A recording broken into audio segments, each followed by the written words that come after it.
अब आप पर निर्भर करता है कि आप उसको कितना बटोरते हो। आप पर निर्भर करता है कि आप कितना भजन करते हो, कितना कीर्तन करते हो, कितना मंत्र जाप करते हो, कितना स्मरण करते हो। एक भक्ति जो सामने प्रकट हो जाती है, लोगों को दिखाई जा सकती है, और एक भक्ति जिसमें दिखावा नहीं होता।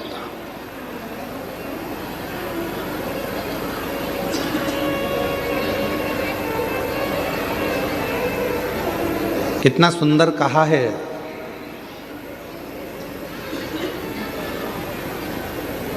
राजनेता हो चाहे सत्ताधारी हो,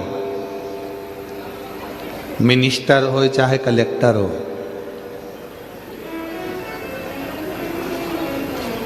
कोई कितने भी ओहदे पर बैठता है तो उसको फूलों की माला पहनाई जाती है। अपने छत्तीसगढ़ में पहनाते कि नहीं पहनाते? जम के तो बोलो। क्या पहनाते हैं? फूलों की माला। कोई जीवित है उसको भी फूलों की माला पहनाई जाती है। कोई मर गया उसको भी फूलों की माला पहनाई जाती है। कोई राजनेता है उसको भी फूलों की माला पहनाई जाती है। कोई सत्ताधारी है उसको भी फूलों की माला पहनाई जाती है। कोई खिलाड़ी है उसको भी फूलों की माला पहनाई जाती है, और कोई अनाड़ी है उसको भी फूलों की माला पहनाई जाती है।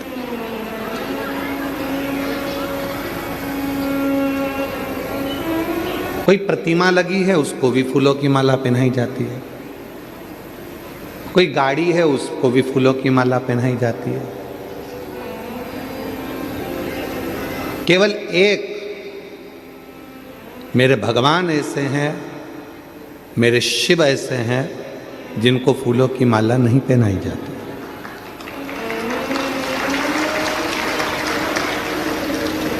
माला नहीं पहनाते, मेरे शंकर भगवान को फूलों का हार पहनाते हैं। क्या पहनाते हैं? याद रखना, माला नेता को पहनाते हैं, माला अधिकारी को पहनाते हैं, माला शव को पहनाते हैं, माला जीवित व्यक्ति को पहनाते हैं, माला खिलाड़ी को पहनाते हैं, माला अनाड़ी को पहनाते हैं, माला व्यापारी को पहनाते हैं, माला कोई बहुत सत्ताधारी वैभवधारी कोई बहुत अच्छा है उसको पहनाते हैं। पर मेरे महादेव को माला नहीं, मेरे महादेव को फूलों का हार पहनाते हैं। वहाँ वो माला नहीं रहती, उसका नाम चेंज हो गया, उसका नाम बदल गया। क्या नाम हो गया? फूलों का हार। हार का मतलब क्या है कि हे भोलेनाथ, ये हार मैं आपको समर्पित कर रहा हूँ। दुनिया से हार चुका हूँ, अब आखिरी में तेरे पास आया हूँ, तुम मुझे संभाल ले। यह माला नहीं है। मेरे शंकर भगवान को फूलों की माला नहीं, मेरे शंकर भगवान को फूलों का हार दिया जाए। हम हार चुके हैं संसार सागर से, हम हार चुके हैं परिवार में, कुटुंब में, नातों में, रिश्तों में, दुनिया से संघर्ष करते करते अपनी जिंदगी को लड़ते लड़ते हम हार चुके हैं। तब एक हार फूलों का लेकर आई हूं। ये फूलों का हार इसलिए लेकर आई हूं कि आप समझ जाओगे कि जैसे ये हार आपके पास में आया है, वैसे ही मैं हार कर पूरी जिंदगी से आखिरी में तुम्हारे पास आई हूं। आपने इस फूलों के हार को अपने गले में धारण कर लिया, उसी तरह मुझे भी आप अपनी जिंदगी को, जो मैं बहुत हार चुकी हूं, तो अपने चरणों में मुझे धारण कर लेना। मुझे धारण। शिव जी के गले में बासुकी नाग है, शंकर भगवान के गले में बासुकी नाग विराजमान है।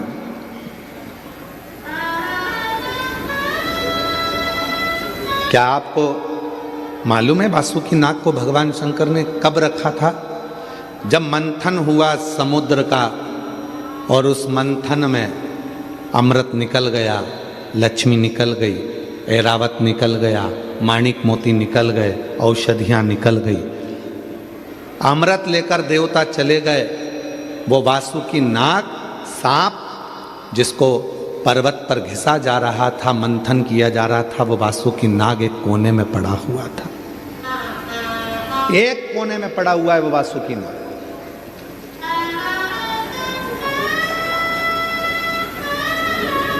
ना देवता, ना कोई दानव, ना कोई असुर, ना कोई सुर, कोई भी उस वासुकी नाग के पास नहीं गया। उसके शरीर से रक्त बह रहा था, पूर्ण तरह से वो टूट चुका था। एक ये रस्सी है, अब इस रस्सी को आपने पर्वत पर उसको बांधा और इधर से खींच रहे हो, उधर से खींच रहे हो, पर्वत का थोड़ी ना कुछ बिगड़ेगा। बिगड़ेगा काहे का? जम के बोलो जरा, रस्सी का। जो भी बिगड़ा वो रस्सी का बिगड़ा। उसी तरह वासुकी नाग की रस्सी बनाई गई थी और उसको देवता और असुर मिलकर खींच रहे थे। पर्वत का, मंदराचल का कुछ नहीं बिगड़ा, बिगड़ा तो केवल उस वासुकी नाग का, जो अंदर से पूरा टूट चुका था। घिस घिस के उसके शरीर से रक्त निकल रहा था। वो पूरा हार चुका था, पूरा हार चुका था।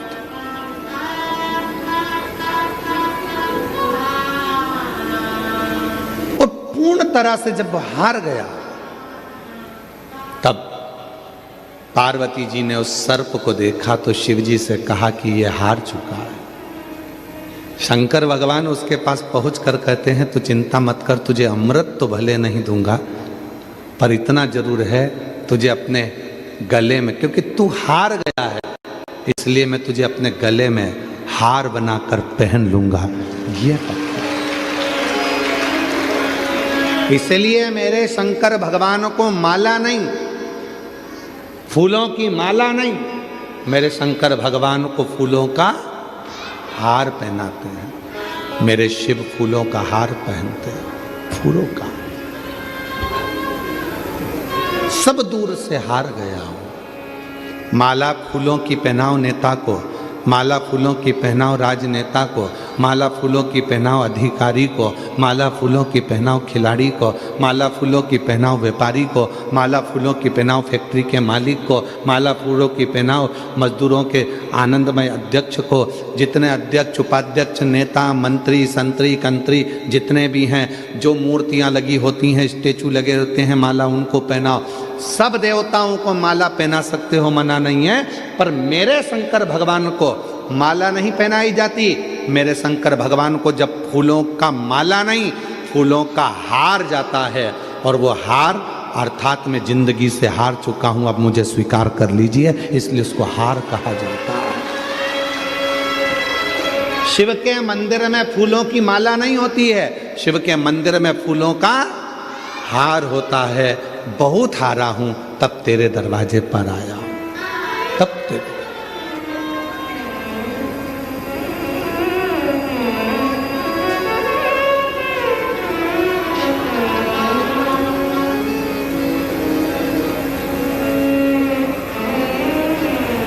हारा हूं बाबा पर तुझ पे भरोसा है, जीतूंगा एक दिन विश्वास मेरा है।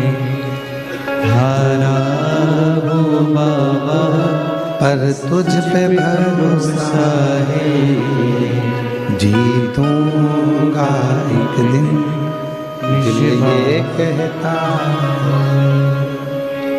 मेरे साथी बन जाओ हे बाबा। इस संसार सागर में बहुत हार चुका हूँ, बहुत हार चुका। कोई नहीं है अब तू ही एक सहारा। तू। एक लड़की अपने मम्मी पापा से कहती है कि मैं नीट का एग्जाम दे देकर थक गई हूँ और अब मैं परीक्षा नहीं दूंगी, मेरा नीट क्लियर नहीं हो रहा। और माँ ने उससे कह दिया कि मैंने टीवी पर कथा सुनी है, वो सीहोर वाला महाराज कहता है कि दुनिया में ऐसी कोई कुर्सी नहीं है जिस पे आप बैठ नहीं सकते हो, बस थोड़ी मेहनत करना पड़ेगी, थोड़ा संघर्ष करना पड़ेगा।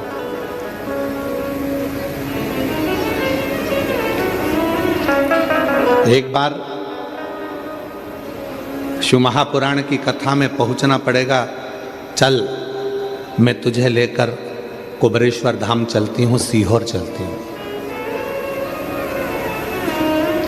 उस बेटी ने लिखा, ना जाने कुबरेश्वर धाम की मिट्टी में ऐसा क्या है। हम रुद्राक्ष महोत्सव में कथा सुनने के लिए आए थे, पर रुद्राक्ष महोत्सव की वो कथा ना जाने क्या असर करती है कि बाबा से जो मांगो वो बाबा तुरंत प्रदान कर देता है। ये समझ नहीं आता। बेटी से माँ ने कहा, चल मैं तुझे सीहोर लेकर चलती हूँ कुबरेश्वर धाम, और वहाँ बैठकर रुद्राक्ष उत्सव है, कथा सुनना रहना। बेटी जब अब जाने लगी तो उसकी छोटी बहन कहने लगी, मम्मी तू तो ऐसी शर्त से बात करती है कि सीहोर वाले महाराज कथा कहते हैं और सुन लो तो ही उसका फल मिल जाता है, तो मैं भी चलती हूँ।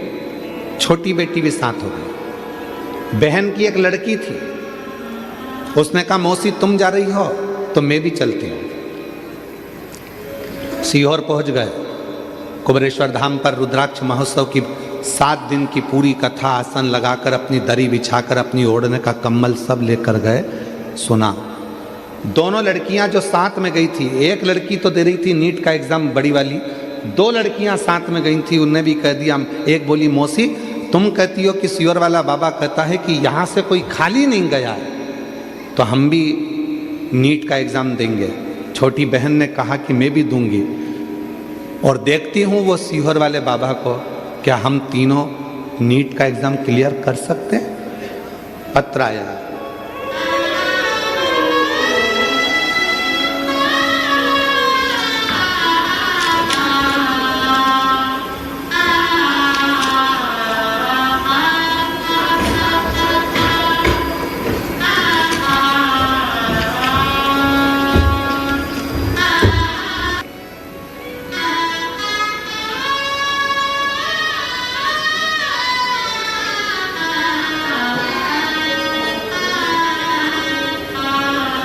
तुम्हारा एक लोटा जल चढ़ाने से हमारा कोई फायदा नहीं है। तुम यह मत सोचना कि सीहोर वाले बाबा का कोई फायदा होगा, फायदा तुम्हारा है।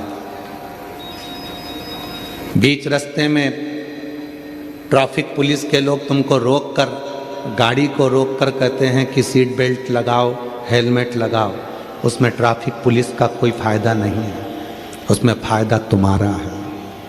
हेलमेट लगाओगे, एक्सीडेंट अगर हो भी गया तो कम से कम इस सिर में चोट नहीं लगेगी, घर पर तुम्हारा कोई इंतजार कर रहा है, उससे मिल सकोगे। इसलिए सीट बेल्ट और हेलमेट दोनों जरूरी है। सीट बेल्ट भी जरूरी है और हेलमेट भी जरूरी है। इसमें ट्रैफिक पुलिस का फायदा नहीं है। हेलमेट लगाने का प्रेशर दिया जाता है, हेलमेट लगाओ, हेलमेट लगाओ। क्यों लगाओ? तुम्हारी सुरक्षा के लिए, तुम्हारी रक्षा के लिए।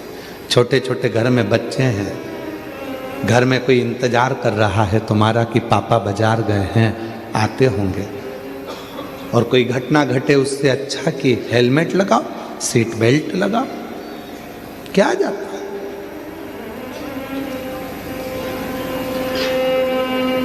और छत्तीसगढ़ पुलिस और भारत की प्रत्येक पुलिस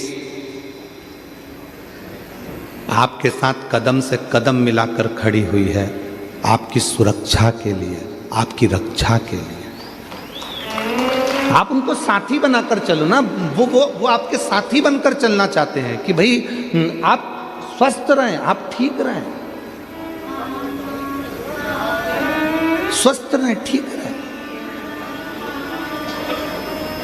मैं नगपुरा की इस कथा में यहाँ के कलेक्टर महोदय को, यहाँ के एसपी महोदय को, यहाँ के एसएसपी महोदय को, यहाँ के कमिश्नर आदि का जितने भी अधिकारी गण हैं, जितने टीआई महोदय, जितने एसपी, एसएसपी, आईजी, कमिश्नर, और यहाँ के कलेक्टर महोदय और यहाँ का जितना पुलिस बल जो भी लगा है, उनको मैं बहुत बहुत साधुवाद देता हूँ, जिन्होंने इस कथा को पूरा संभाल लिया। पूरी आपका साथी है, ये नहीं कि अब भय ना, साथी है। आप सही नियम से चलिए, आपका जीवन एक आनंदित हो, सफलता की ओर।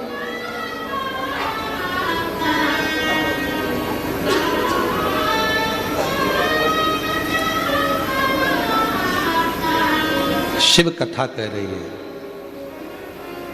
शिव महापुराण की कथा कह रही है, भगवान शंकर का चरित्र कह रहा है। सबको फूलों की माला चढ़ती है, पर मेरे देवाधिदेव महादेव को फूलों की माला नहीं, फूलों का हार चढ़ता है। फूलों का हार।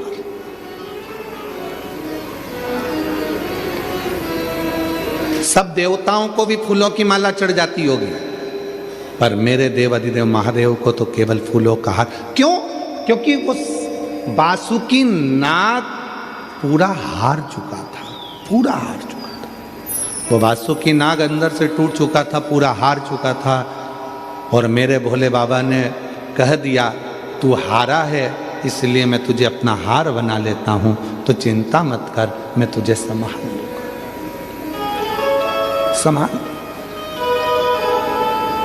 जब पूरी दुनिया से ठोकर खाकर थक जाओ, जगह जगह पर जाकर तुम थक जाओ, सारी दुनिया के हाथ जोड़ते जोड़ते थक जाओ, तब आखिरी में मेरे शिव के पास आओ, तब मेरे भगवान शंकर के पास आओ।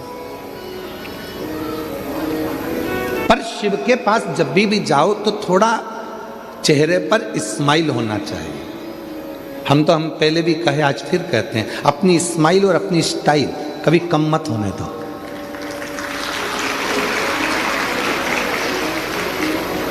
ना कभी अपनी स्माइल कम होना चाहिए, ना कभी अपनी स्टाइल कम होना चाहिए। काय को कम करे?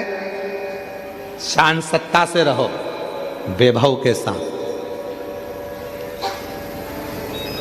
कई लोग कहते हैं, लोग क्या कहेंगे, आग लगे बस्ती में, अपन रो मस्ती में।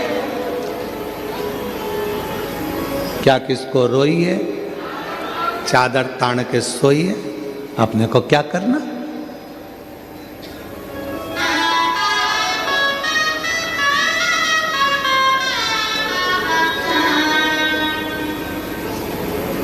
जो तुम्हारे पास में है उसमें खुश रहना प्रारंभ करो। छोटे से मकान में रह रहे हो ना, उसमें भी खुश रहो। गाड़ी छोटी है ना, उसमें भी खुश रहो। छोटा मोबाइल है ना, उसमें भी खुश रहो। जाई विधि राखे शंभु, ताई विधि रहिए। नमः शिवाय, नमः शिवाय, नमः शिवाय मुख से कहिए। जैसा शिव रखे, जैसा मेरा उघड़दानी मेरा शंभू रखे, वैसे रहो प्रेम। शिव के पास जाना तो अपने चेहरे की स्माइल कम नहीं होना चाहिए। अपनी, हम फिर कहेंगे, अपनी स्माइल और अपनी स्टाइल कभी कम मत होने दो। जैसे रहते हैं, कितने भी बूढ़े हो जाओ, कितने भी बुजुर्ग हो जाओ, कभी अपने आप को बुढ़ा मत समझो। कोई भी पूछे कैसे, आई एम फाइन, मस्त। तो उम्र कितनी हो गई? 70 की। अरे अब तो तुम बूढ़े हो गए। तो कहे बूढ़ा तेरा बाप, हम काहे के बूढ़े, इसको कोई बूढ़ा कहते हैं?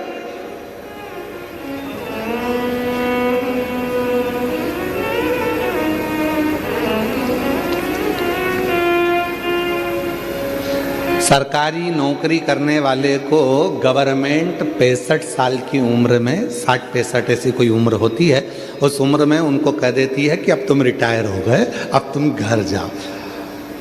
ये व्यासपीठ कहती है, वो तो सरकार ने कहा कि तुम घर चले जाओ। और अगर सरकार कह दे कि 65 साल में, 65 साल के बाद भी सरकार कह दे कि अब तुम्हारी नौकरी 90 साल तक की है, भला कोई बुढ़ा होके बता दे? भला कोई बुढ़ा होके बता दे, कोई हाथ पैर भी कांप रहे होंगे के साथ ड्यूटी पे जाना, एकदम चकाचक बाल माल सब काले बाले करके, मूछ मूछ सब काली करके, दाढ़ी वाड़ी और बेहतरीन नैनों में सुरमा लगा के, डंडा उठा के, या अपनी बढ़िया जोरदार, कोई कह दे कि तुम बुढ़े हो गए ना, कोई बुढ़ा नहीं। जब प्रेम अनंत हो गया, रोम रोम संत हो गया।